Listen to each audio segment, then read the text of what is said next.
In her 3 decades on this earth, Christine Mwangi has let no moss grow under her feet, having lived and studied on 3 continents. This inspirational young woman is here today to talk about her personal journey from Kenya to the United States and about her nonprofit that serves a population we don't often think about. Christine, it's a true joy to welcome you, to feel like you belong. Thank you so much for having me. I'm deeply humbled to be here, and I'm grateful for this opportunity. Wonderful. Yes. Now, you were a child when you left Kenya, and your parents moved the family to the United States, to the eastern part of the United States. Why did they do that? We moved to Baltimore, Maryland after my mother won the diversity visa lottery. It was a lottery in the late 90s that was going on where foreigners from other countries could apply to live in the U.S. and eventually become U.S. citizens, and that was our way into the United States. So you're good luck, you won the lottery. Yes, we won the lottery, and in less than 3 months we packed our lives in 8 suitcases, mother, father, myself, and my sister, and moved to Baltimore, Maryland. Wow. So yes. what were your folks doing in the early days? In the early days, my mother was a high school principal in a private girls' school, and my father was a water engineer digging boreholes in arid parts of our country through government contracts. Now, your parents are very globally minded, and they had this vision for their children as well. You have a sister, there are the 2 of you. Yes. And they said, okay, Christine, you're done with high school, or done with college, we think you should go out into the world. What was your response? As long as I could get in a school of pharmacy, I didn't care, because foreign parents have very high expectations of their children as it pertains to education. And at the time, my sister had already been accepted to a school of law. So I was excited to not be in the house under any means necessary. So I took the opportunity, and they went to school in the United Kingdom. So that was one of the countries that, or England rather, that was one of the countries that they suggested I could apply for school. And conveniently, they speak English there? Exactly. No language barrier. You'd slot right in and start your program. Mm-hmm. Yes. So how were those years for you in the UK? They were very hard. They were challenging. It was another culture to adjust to. It was a different education system, much more challenging, I would say, and also trying to gain work experience that I could later market myself with. Having, been raised in different places, it was difficult to compete with the local UK students as far as opportunities were concerned, because my resume seemed quite scattered to employers. Okay.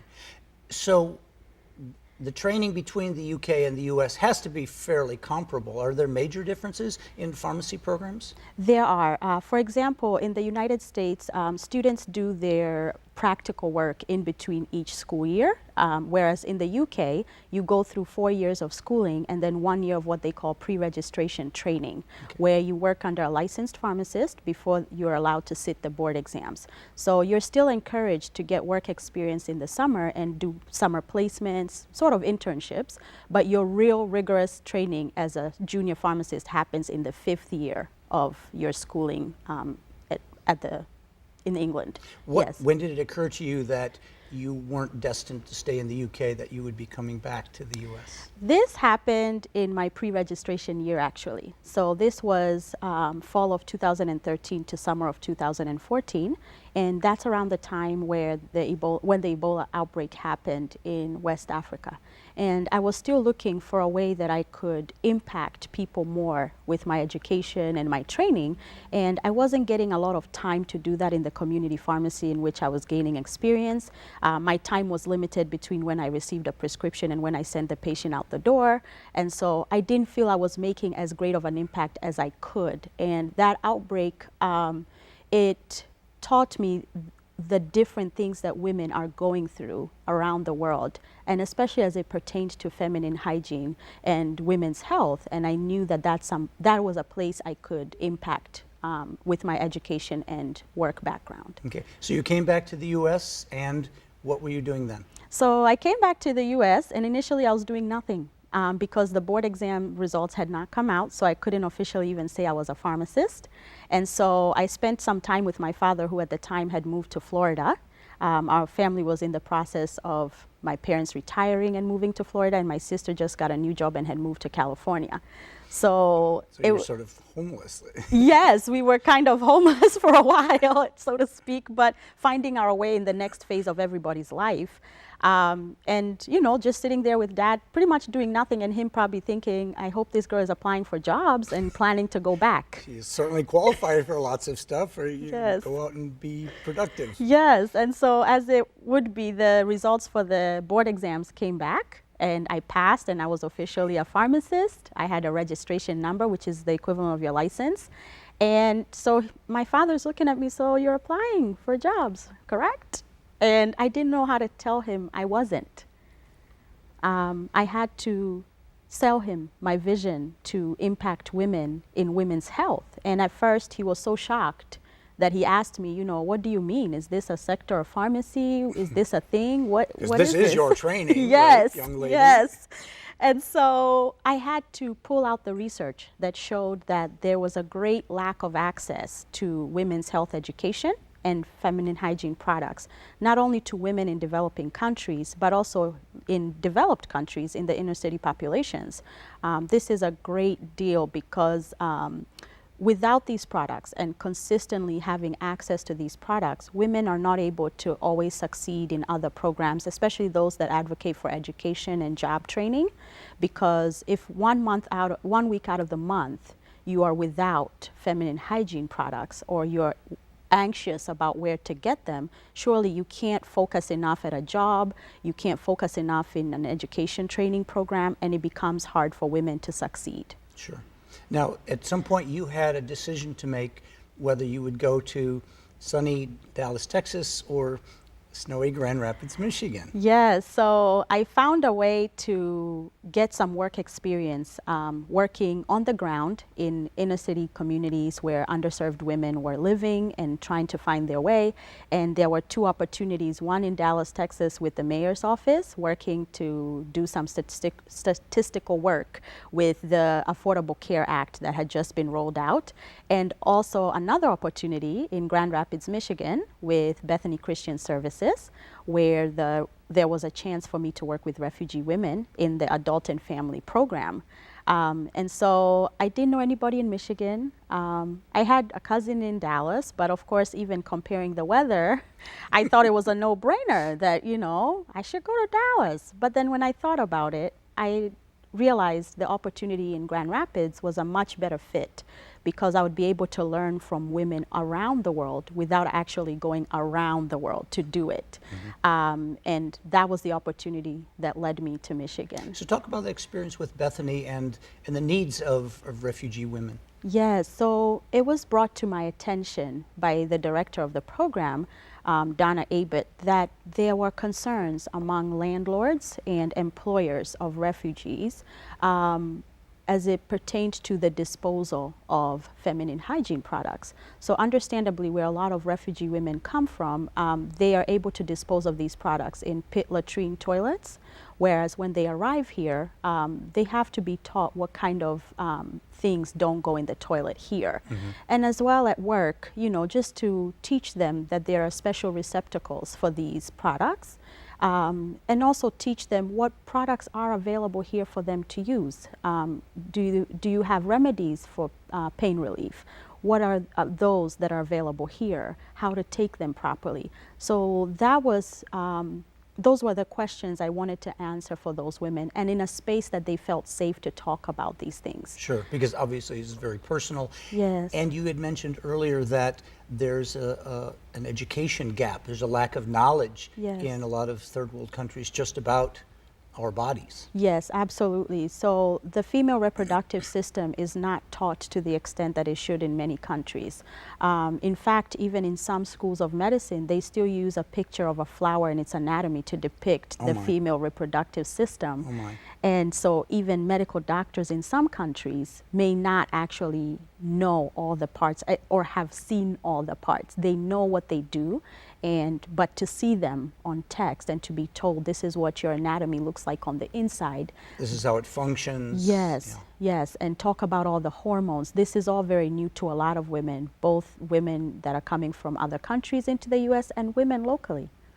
Yeah. Yes. And I think ultimately all of us are more comfortable if we have an understanding of of what's happening with us. Exactly. It takes a lot of the mystery or fear away. Yes, yes. And it's so important because what we try to focus on is to teach women that actually having a consistent period is normal. It's a sign of womanhood and should be celebrated. When you don't have a normal period, or it's too heavy, or it's not coming at all, then you actually have a problem.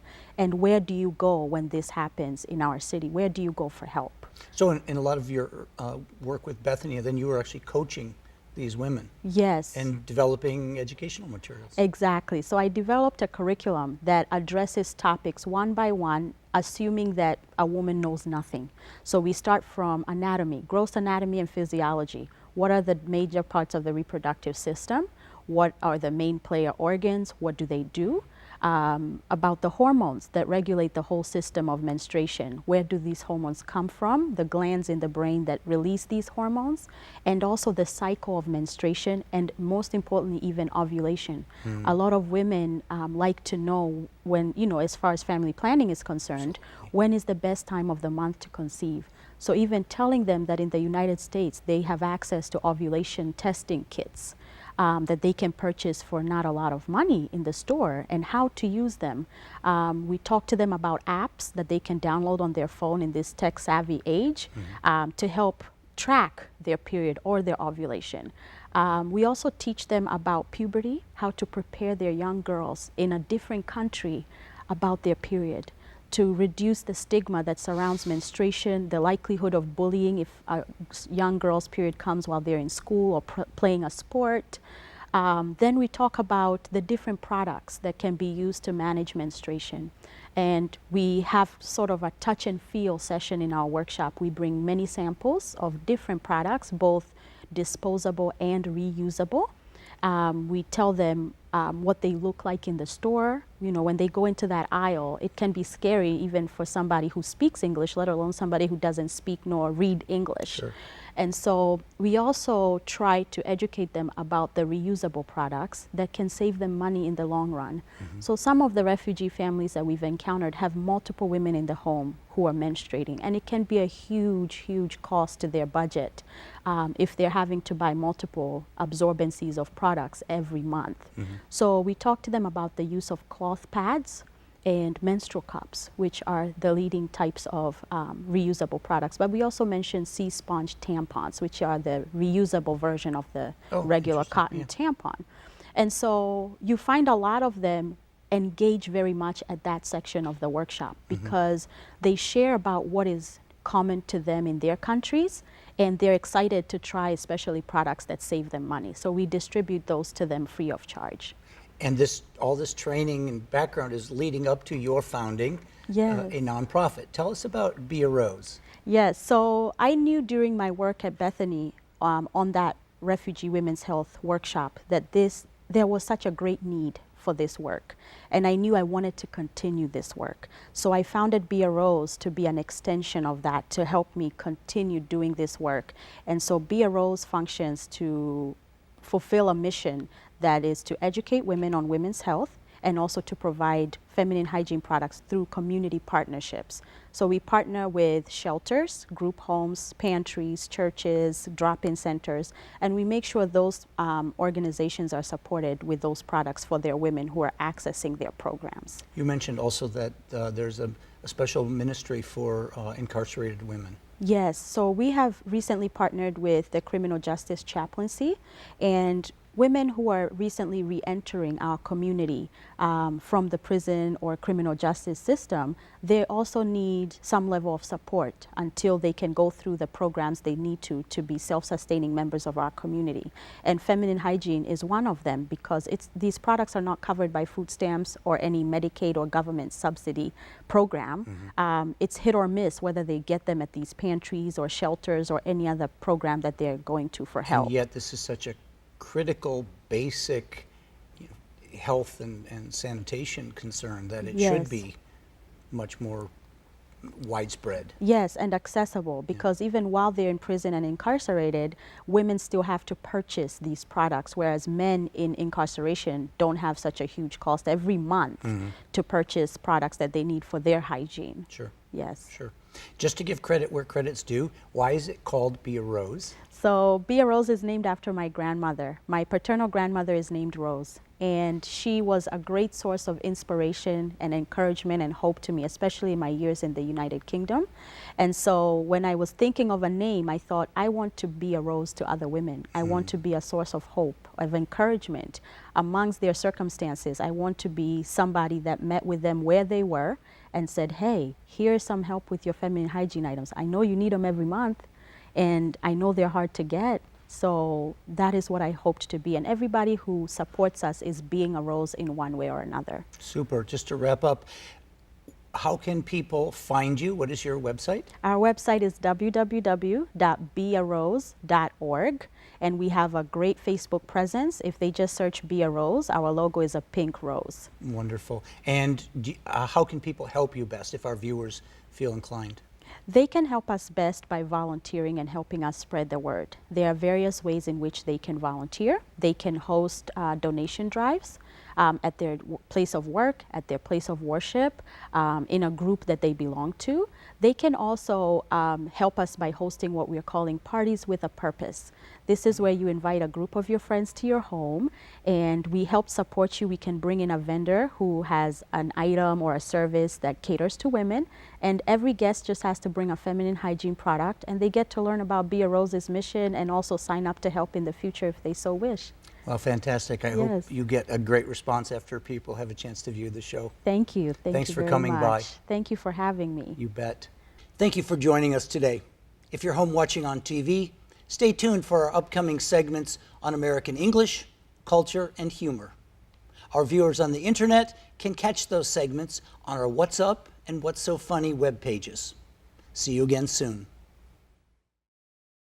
She put her arms around us like this, and she said, "You are Jewish boys, but if anyone finds out, they will kill you. And we're now going to walk out of the house pretending we're taking a walk. Don't take anything with you, don't want to attract any attention, just put on your coat and jacket and walk out like we're taking a walk." She told the guy in the kitchen, "We're just going for a walk, we'll be right back." And that's what we did. We walked out into hiding and never came back.